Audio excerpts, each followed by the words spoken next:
Last year in the Wisconsin game, you guys were very conservative offensively, and I know that coaches were concerned about not being able to take advantage of what they were giving you. How confident are you this year that if they give you the same kind of look, you'll be able to take advantage?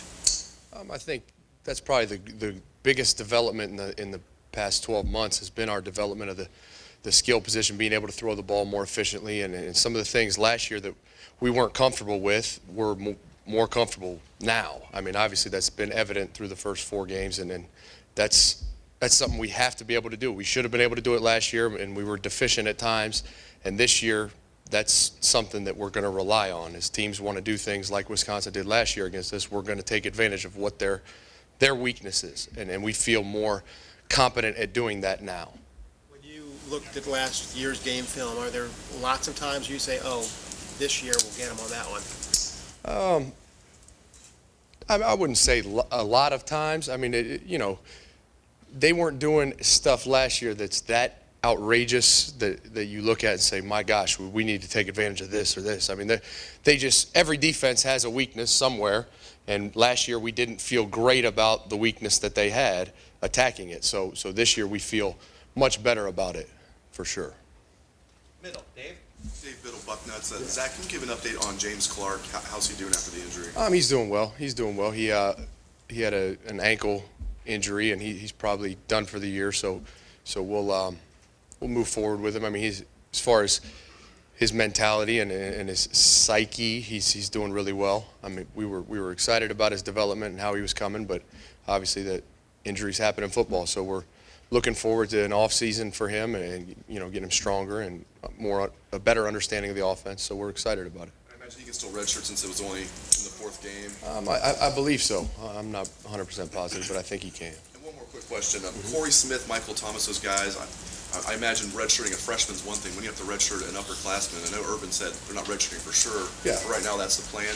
How tough is that on them? Do you have to play kind of counselor with them a little bit? I mean, I don't think it's tough on them because they see it as a positive for their future. I mean, we would hate to just put them in mop-up duty on a game that, you know, where we wanted to get the starters out, and then they waste a whole year kind of not being a contributing factor to the offense. So I think they're excited about that, but at the same time, they want to get on the field. The good thing is we're not saying, hey, you're going to redshirt, you know, go over here, we'll get to you in the offseason. I mean, they are preparing like they're going to play, because at any moment they could be the guy that has to go in and play. So it's a good thing, because they're going to get a whole year of preparing to play as if they were a starter before they are. So we're excited about it, and they're in a good place mentally in how they're handling it and how they're approaching every game. Front row, middle. Todd. Zach, you guys threw it 34 times in the first half last week. How much of that was in preparation for what you may see this week against Wisconsin in terms of, you know, blitz schemes, getting the guys prep for pass blocking and picking up those blitzes? I don't know if it was necessarily in prep for this game. I think it was more that was obviously an area we needed to improve this year. And when we came out in that game, and you know, we threw the ball quite a bit, because that's something that we felt like has made a dramatic improvement, and we needed to get those live game reps at doing it. You know, because it's one thing to be able to do it in practice, it's another to be able to do it in front of 107,000. And so that's why we did it, and because that's what they were giving us. So I mean, we didn't go into it saying, hey, let's work on this, this, and this. It was more, okay, this is what is going to be successful, so let's do it. And it was also beneficial because now we're getting those live game reps at working on that. How much different is Wisconsin's defensive philosophy this year as opposed to last year with the new coordinator and all? A little bit different. I mean, obviously they're going to play to their personnel, so I don't know what their philosophy will be down the road, but it's a little different than it was last year. Probably a little more man coverage, a little more press man. You know, more challenging for the wide receivers, but nothing dramatic. Front row, right. Austin. Devin's averaging still like 41 yards per touchdown catch. Does that number surprise you? How do you develop a home run hitting ability like that? It doesn't really surprise me. He's a very talented vertical threat. I mean, where his development has really has been in the throws that are more intermediate throws. I mean, the routes that are more intermediate routes. He's really taken steps in doing that. As far as the deep routes. I mean, he has a better understanding of how to lock a corner's hips or turn a guy opposite of where he's trying to go. So he's improved, but he's been a dynamic vertical threat since I got here. I mean, he can run. He can run straight line, and the steps he's made have been more at becoming a receiver as opposed to just a deep threat guy. He had one, in the red zone on Saturday, but is he more effective just when he has that ability to turn on the jets? Is that in the past? I mean, I know you're talking about developing now.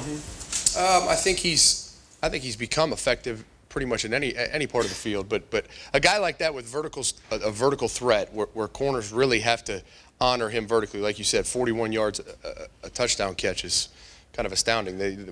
And they see that on film. So once he has that threat, there is that fear of getting beat deep. Everything else opens up. So, I mean, he's as effective anywhere on the field, but with that vertical threat, no different than any receiver. Anytime a corner has the threat of a vertical pass, everything else is going to be better. Front row middle, Steve. Yeah, Coach. Steve Hellwagon with Bucknuts. The question I have is, in 4 different games, you've had 2 different guys catch 2 touchdown passes. I mean, that keeps everybody happy. Just talk about that dynamic and the idea that your opponents have no idea who's going to be the go-to guy on any given day. That's probably the biggest thing we needed to do coming into this year was not just have Philly Brown and Devin Smith running vertical. We needed to establish a wider arsenal of skill players to use. So that was critical for us, because defenses can take away one guy, one position, but if they have to worry about across the board 5 skill players at every snap, everything opens up. So that was something we really needed to do this year, and fortunately it's happening so far. I want to ask one other thing. In about 80% of the minutes your team has played this year, you guys have been up 2 touchdowns or more.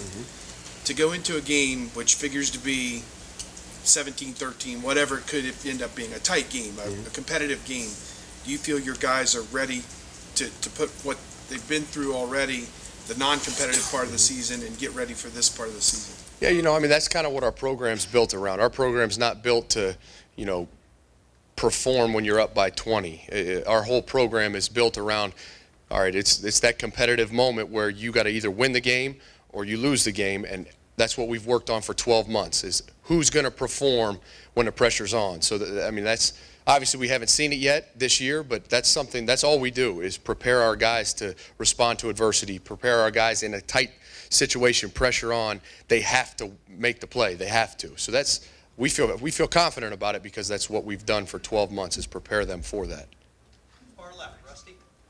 Rusty Miller, AP. Zach, what one play sticks out in your mind from last year's Wisconsin game? Carlos Hyde's touchdown in, I believe it was the 4th quarter. It might have been overtime. I can't remember. But Carlos Hyde's run, we ran power, and he was completely untouched from, I think, 20-some yards out. And it's the play that sticks out the most from the whole season. It was a phenomenal job by the offensive line. I mean, really, anyone in this room could have ran it in. He was untouched through the A-gap just like he's supposed to, and it was kind of the essence of the season. Was our offensive line carried us in that game, and when it came time to make a play like I just talked about, they made every block, did a great job, and he went right in the end zone. We ended up winning the game. Far left, Ari. Right here, Coach. Evan Spencer was somebody who was mentioned probably the most out of anybody as one of the most improved players through preseason camp. Where have you seen the biggest leap in his development as a player, and was it nice to kind of see him break through and get some scores here? Yeah, every aspect of his game has improved. I mean, he was always a very good kid who worked hard, but he's taken steps to improve the details of being a receiver, and that's in blocking on the perimeter, that's in running routes, that's in getting open on one-on-one coverage. I mean, he's improved every aspect of his game. It was great to see him go out and finally get in the end zone, and that has had a lot to do with kind of the situation we've been in and what defenses were giving us as to why he didn't beforehand. But he's very, very capable, and it was good to see him do that. What was it about him during fall camp, though, that kind of made him stand out from the rest as somebody who, probably just consistency, and not that other guys weren't consistent, but he went from somewhat inconsistent to a very consistent, accountable receiver, and it was a dramatic change from last year to this year, where now he's a guy that you don't worry about him getting his job done. Matter of fact, a lot of times you place him somewhere because you know he will get his job done. And other guys like Philly, we feel have great confidence in him, but we started to towards the end of last year also. So that's not a dramatic change. It's just kind of who he became. And Evan took that step this offseason. Far right, Tim? Yeah, two things. Zach, number one, from your vantage point, how well did Kenny Guyton do Saturday? Just because obviously it looked like they were taking the deep stuff away from you guys, and just talk about the way he looked around the field. What was y'all's reaction to the way he sort of surveyed the thing and got the ball to the right guy? That's kind of He Kenny. was second or third choices many times. Yeah, that's kind of Kenny's MO. You know, Coach Meyer, I think, called him a distributor. He's a guy that understands football very, very well, and he prepares himself really well. And so when we go out there, it's fun to watch. It's fun to watch him just go through his reads progressionally and getting to the guy that the defense is giving him. And it's really awesome to watch. And he's no better person to watch do it than him, just because he's such a great kid. And you know he's prepared so hard and so well to do that. And the other thing, you just touched on a minute ago about watching Carlos go 20 yards untouched through the A gap. This seems like an almost my running game's better than your running game kind of game. I mean, do y'all approach it a little bit like that? Is there a little bit of pride on the line from that standpoint of going against Wisconsin, which has got the big-time running attack? Yeah, I mean, I'm sure that Ed Warner would say there's a little bit of pride on the line, especially because of, stigmas that are associated with the spread offense and kind of untrue, things that are said about the spread offense as if they're all the same. And this is what everyone knows, Wisconsin's run attack and how it's a power run game and how that's kind of what they do. And this is definitely, there's a little bit of pride in that's what we do too. We're a power run football team. And it may be out of different sets. It may not be with a bunch of tight ends and fullbacks and everyone on the field, but we're still going to run right at you and hit you in the mouth, and we're going to run power football. So there's definitely some pride in that. And definitely we view this as a chance to just kind of show people that that's what we are and that's what we do. Front row left, Lori? Lori Schmidt, 97.1 The Fan. Coach, as good a player as he is, what are the challenges of integrating Braxton back into what you do when he's played basically one game and your entire offense has played four? Yeah, I mean, I think there's definitely some comfort there with Braxton. I mean, we went through all fall camp with him, all spring, and I mean, he's been our quarterback. So there's not a whole lot of comfort at integrating him back in. I think it's just now he's back healthy. He's been preparing every week as if he was going to play. So it's not like he was gone for 2 weeks and just came back from vacation. He's been around, and we've been ready for him to come back. And whoever the quarterback is, we're ready for it. Doug, front row left. Doug Lamorese, Cleveland.com. Zach, obviously this has been a pretty good rivalry with Ohio State and Wisconsin in recent years. Things have changed. Do you miss Bret Bielema this week? Oh, Lord. You always miss great coaches, You always do. In this game, for any coach, how much do you think a team sort of adopts the personality of its head coach or plays, not just the style of football, but whether it's this team with Urban Meyer or with Wisconsin with Gary Anderson or Bret Bielema or with Jim Cutler, anybody, do teams follow the lead of their head coach in some ways? Absolutely. I mean, I think the head coach sets the tone for the program, the mentality of the team, the attitude of the team. I think the head coach is the demeanor you see on Saturday, and no more evident than what we've done up to date here. I mean, just the intensity that we play with and the physical demeanor, and that is who our head coach is. And that's why we play that way. If you had what do they call it, a player's coach that just, laid back and all, that's a lot of times what you get on the field, and that's not something we want, and that's not something we would ever be. But I think 120 teams in the country all have the demeanor and personality of their head coach. I think that's consistent throughout the country. Second row left, Ben? Zach, you were with Urban at Bowling Green, you were with him at Florida. Is the atmosphere around this program the same as it was at those two stops, or are there any differences? I think it's very similar. I mean, he's obviously changed over the years, just as everyone in the room has, but it's very similar. I mean, the program hasn't changed. The program's been successful since he first took a head coaching job in 2001. So the core foundation of the program is the same as when I walked into Bowling Green at 18 years old. And but obviously there's been developments and enhancements that I don't know that it year to year you can notice that many differences, but from 2001 to 2013, there's been definite change. What are some of those core things that have kind of led to that success? The foundation? Yeah. Oh, just what I talked about, just how the whole program's structured, how everything we do is based on developing the mentality and demeanor of a team, just the competitive nature, really the competitive, what Coach Meyer calls competitive excellence, where when pressure's on, you're going to make a play to win the game because you've been put in that situation for 12 months. And that's something that's never changed. And then obviously the core values that we live by and believe in that we think are absolutely critical to a good football team and a good person and a good player. Last two questions. Far right, Greg. Greg Couch at Fox Sports. You were talking about power running games of the two teams. I wanted to ask you about Midwestern football. Is there still such a thing as Midwestern football? Has it changed, and is it still viable in the modern game? As far as you mean I formation, power run game, the stereotypical Midwest offense is what you're talking about? Well, or however you take it, but yeah, that would be. I don't know that it's changed really nationwide. You watch some of these teams like LSU and teams that are running power run game. I mean,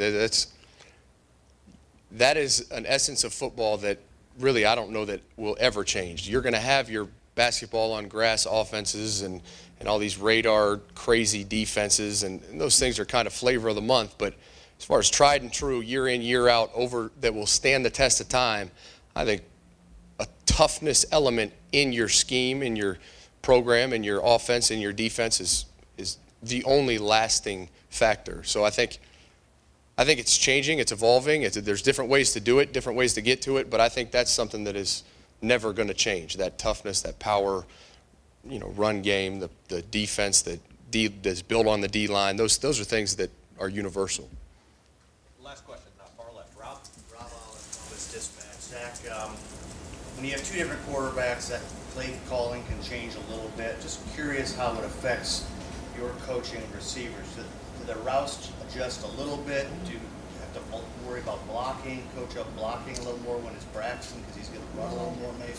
How does that change? Our offense really doesn't change a ton. I mean, there may be certain plays that we like better with Braxton or that we like better with Kenny or that we like better with whoever, but as far as coaching the receivers, it's really no different. I mean, there's going to be perimeter runs, there's going to be interior runs, there's going to be drop back passes, break contain nakeds. That stuff is not that much different. I mean, I don't coach them any different. I won't coach them any different this week than I did last week or the week before when Braxton was or was not playing.